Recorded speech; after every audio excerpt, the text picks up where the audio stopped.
ಪೊಲೀಸ್ನವರ ಗೌರವ ಇಲ್ಲ ಅಂತ ಹೇಳಿದ್ರೆ, ನಾನು ಹೇಳ್ತಿದ್ದೀನಲ್ಲ, ಪೊಲೀಸ್ನವರಿಗೆ ಗೌರವ ಇಲ್ಲ ಅಂತ ಹೇಳಿದ್ಮೇಲೆ ಅದು ಸರಾಸರಿ ತಪ್ಪು. ಯಾರೇ ಆಗಿರಲಿ, ಇಡೀ ದೇಶದಲ್ಲಿ ಯಾವುದೇ ಕೋನೆ ಮೂಲೆಗೆ ಹೋಗ್ಬಿಡಿ ನೀವು, ಎಲ್ಲ ಕಡೆ ಒಂದೊಂದು ಪೊಲೀಸ್ ಸ್ಟೇಷನ್ ಇದೆ. ಅದು ನಮ್ಮನ್ನು ಕಾಪಾಡೋಕ್ಕೋಸ್ಕರ ಇರೋದು. ಪೊಲೀಸ್ನವ್ರ ಮೇಲೆ ಹಲ್ಲೆ ಮಾಡಿಬಿಟ್ರು ಅಂತ ಹೇಳಿದ್ರೆ ಅದನ್ನು ಯಾರೂ ಸಮರ್ಥಕ್ಕೆ ಬೆಂಬಲಿಸಕ್ಕೆ ಬರಲ್ಲ. ಅದಕ್ಕೋಸ್ಕರ ನಾನು ಹೇಳಕ್ಕೆ ಇಷ್ಟಪಡ್ತೀನಿ, ಇದು ಎಲ್ಲೇ ಈ ಥರ ಘಟನೆ ನಡೀಲಿ ಒಂದು ಹೆಲ್ಪ್ಲೈನನ್ನು ಮಾಡೋಣ ಅಂತೇಳಿ ನಿರ್ಧಾರ ಮಾಡಿದ್ದೀವಿ. ಅದಕ್ಕೆ ನಮ್ಮ ಧರ್ಮ ಮುಖಂಡರನ್ನು ಕುಂಡ್ರಿಸ್ಕೊಂಡು, ನಮ್ಮ ರಾಜಕೀಯ ಮುಖಂಡರನ್ನೂ ಕುಂಡ್ರಿಸ್ಕೊಂಡು ಎಲ್ಲ ಒಂದು ಕಡೆ ಒಂದು ಹೆಲ್ಪ್ಲೈನ್ ಮಾಡೋಣ. ಏನಾದರೂ ಈ ಥರ ಘಟನೆಗಳು ನಡೆದ್ರೆ ಫಸ್ಟು ನಮಗೆ ತಿಳಿಸ್ಲಿ, ನಾವೇ ಆ್ಯಕ್ಷನ್ ತೊಗೋತೀವಿ. ಬೆಂಗಳೂರಿಂದ ಎಲ್ಲೇ ಇರಲಿ, ರಾಜ್ಯದ ಕೊನೆಗೆ ನಮ್ಮಲ್ಲಿ ಇದೆ, ನಮ್ಮಲ್ಲಿ ಬೇರೆ ಬೇರೆ ಕರ್ನಾಟಕ ಮೈನಾರಿಟಿ ಕಮಿಷನ್ ಅಂತಿದೆ. ಎಲ್ಲರೂ ಒಂದು ಕಡೆ ಒಂದು ಹೆಲ್ಪ್ಲೈನನ್ನು ಮಾಡಿ ಯಾರಾದರೂ ಇಬ್ಬರನ್ನ ಅಲ್ಲಿ ಕುಂಡ್ರಿಸಿ ಈ ಥರದ್ದು ಏನಾದ್ರು ಕರೆ ಬಂದರೆ ಅದಕ್ಕೆ ನಾವು ಮುಂದಾಗಿ ನಾವೇ ಅದ್ರ ಮೇಲೆ ಕ್ರಮ ತಗೊಳ್ಳೋಣ ಅಂತ ಹೇಳ್ಬಿಟ್ಟು ಒಂದು ಆಸೆ ಇದೆ. ಅದನ್ನ ಇನ್ನು ನೋಡೋಣ ಮುಂದಕ್ಕೆ ಹೆಂಗೆ. ನಮ್ಮದು ಜಾತ್ಯತೀತ ರಾಷ್ಟ್ರ, ಇನ್ನು ಮುಂದೇನಾದ್ರೂ ಕೂಡ ಈ ರೀತಿ ಆಗದಂಗೆ ಎಲ್ಲ ಧರ್ಮದವರು ಒಗ್ಗಟ್ಟಾಗಿ ಹೋಗ್ಬೇಕಲ್ಲ ಸರ್. ಹಿಂದೆ ಆಗಿದ್ದು ತಪ್ಪೇನೆ, ನಾಳೆ ಆಗೋದು ತಪ್ಪೇನೆ, ನಾಳಿದ್ದು ಆಗೋದು ತಪ್ಪೇನೆ. ನಾನು ಇವತ್ತು ಹೇಳ್ತೀನಿ, ಸಂಸದನಾಗಿ ಪೊಲೀಸ್ನವ್ರನ್ನೇ ಗೌರವ ಮಾಡಿಕೊಳ್ಳಲಿಲ್ಲ, ಗೌರವಿಸಿಲ್ಲ. ಇವತ್ತು ಈ ಸಣ್ಣ ಮಕ್ಕಳೇನೋ ಒಂದು ಮಾಡಿದ್ದಾರೆ, ಅದಕ್ಕೆ ಬೇಲ್ ಕೊಡ್ಸೋಣ. ಅವ್ರಿಗೆ ಹಜರತ್ ಟಿಪ್ಪು ಸುಲ್ತಾನ್ ಶಹೀದ್ ಅವರ ದರ್ಬಾರ್ಗೆ ಕರ್ಕೊಂಡು ಹೋಗಿ ಒಂದು ಪಾಠ ಹೇಳಿನೇ ಮನೆಗೆ ಕಳಿಸೋದು. ಡೈರೆಕ್ಟು ಜೈಲಿಂದ ಮನೆಗೆ ಹೋಗ್ಬಿಡ್ರಪ್ಪ ಅಂತೇಳ್ಬಿಟ್ಟು ಬಿಡಿಸ್ಬಿಟ್ಟು ಕಳಿಸಲ್ಲ. ಪಾಠ ಅಂತೂ ಹೇಳಬೇಕು, ಹೇಳೋಣ, ಅದೇನಿಲ್ಲ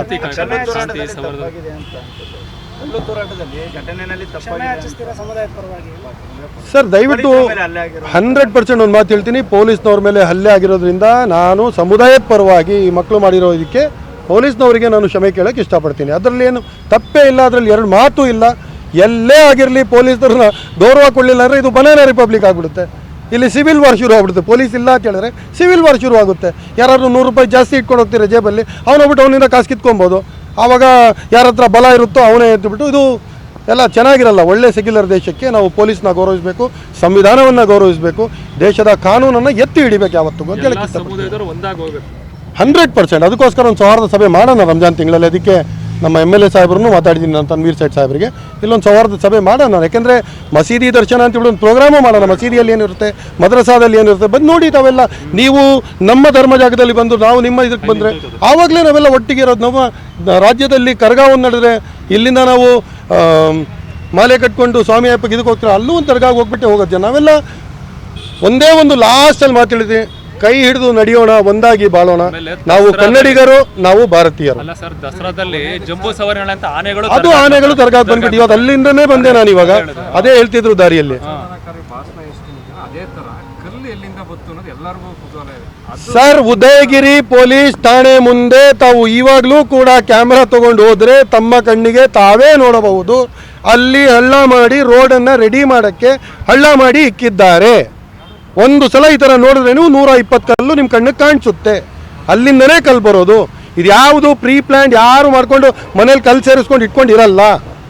ಅದಾಗಿದ್ದು ಆಕಸ್ಮಿಕವಾಗಿ, ಅಚಾನಕ್ಕಾಗಿ, ಸಡನ್ನಾಗಿ ಆಗಿದೆ. ಅದು ಆಗಬಾರ್ದಾಗಿತ್ತು. ಒಂದು ಘಟನೆ ನಡೆದಿದೆ, ಮುಂದಕ್ಕೆ ಈ ಥರ ಆಗಬಾರ್ದು ಅಂತ ಆಶ್ವಸ್ತೀನಿ.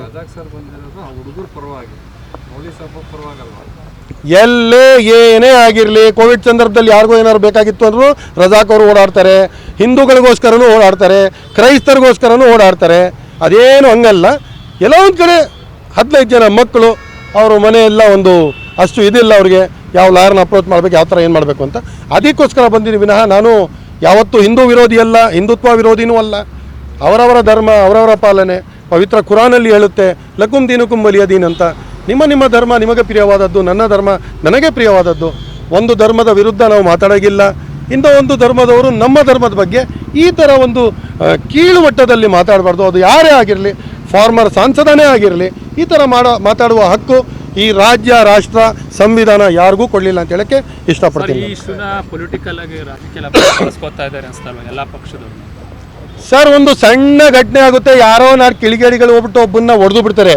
ಅದಕ್ಕೆ ಬಂದ್ಬಿಟ್ಟು ಹನುಮಾನ್ ಚಾಲೀಸ ಹೇಳಕ್ಕೆ ಕೊಡಲಿಲ್ಲ ಅಂತೇಳ್ಬಿಟ್ಟು ಊರನ್ನೆಲ್ಲ ಸೇರ್ಕೊಂಡು ಅಬ್ಬರ ಎತ್ಬಿಟ್ಟು ಸುಮ್ಮನೆ ಚುನಾವಣೆಗಿನ ಮುಂಚೆ ಒಂದು ಅಬ್ಬರ ಆಗುತ್ತೆ. ಏನಾಯಿತು ಅದರಲ್ಲಿ? ಇವಾಗ ವಕ್ಫು ಬಗ್ಗೆ ಇಷ್ಟೊಂದೆಲ್ಲ ಮಾತಾಡಿದ್ರಲ್ಲಪ್ಪ, ರೈತರಿಗೆ ನಾವು ನ್ಯಾಯ ಕೊಡಿಸ್ತೀವಿ, ನಾವು ಹೆಲ್ಪ್ಲೈನ್ ಮಾಡಿಬಿಟ್ಟಿದ್ವಿ, ಅದು ಮಾಡಿಬಿಟ್ಟಿದ್ವಿ, ಇದು ಮಾಡಿಬಿಟ್ಟಿದ್ವಿ. ಎಲ್ಲಪ್ಪ, ಒಬ್ಬ ರೈತನಿಗೆ 1 ಇಂಚು ಜಾಗ ಯಾರಾದರೂ ಕೊಡ್ಸೋಕ್ಕಾಗಿತ್ತಾ? ಸುಮ್ಮನೆ ಬಂದುಬಿಟ್ಟು ಚುನಾವಣೆಗೆ ಮುಂಚೆ ಈ ಥರ ಮಾಡಿದ್ರು. ದೇವರು ಸರಿಯಾದ ಪಾಠ ದೇವರೇ ಕಲಿಸ್ಬಿಟ್ಟ, ರಾಜ್ಯದ ಜನತೆ ಪಾಠ ಕಲಿಸ್ತು. ಬೊಮ್ಮಾಯಿಯವ್ರ ಮಗ ಸೋತೋದ, 3ಕ್ಕೆ 0, 3 ಕಾಂಗ್ರೆಸ್ ಗೆದ್ಕೊಂಡು ಹೋಯ್ತು. ಇವರು ಇಷ್ಟೊಂದು ರಾಜಕಾರಣ ಮಾಡಿ ಏನಪ್ಪ ಸಿಕ್ತು? ಆ ರೈತರಿಗೆ ಸುಳ್ಳು ಆಶ್ವಾಸನೆ ಕೊಟ್ಟು ಅವ್ರಿಗೆ ಆಫೀಸ್ ಹತ್ರ 3 ದಿನ ಕಾಯಿಸಿ 1 ಇಂಚು ಯಾವ ರೈತನಿಗಾದರೂ ಈ BJPನವರು ವಾಪಸ್ ಪಡೆದು ಕೊಟ್ಟರು ಅಂತೇಳಿ ನಾವು ಏನು ಬೇಕಾದ್ರೆ ಇದಕ್ಕೆ ಇದು ಮಾಡೋಣ. ಸುಮ್ಮನೆ ಸುಳ್ಳು ಹೇಳಿ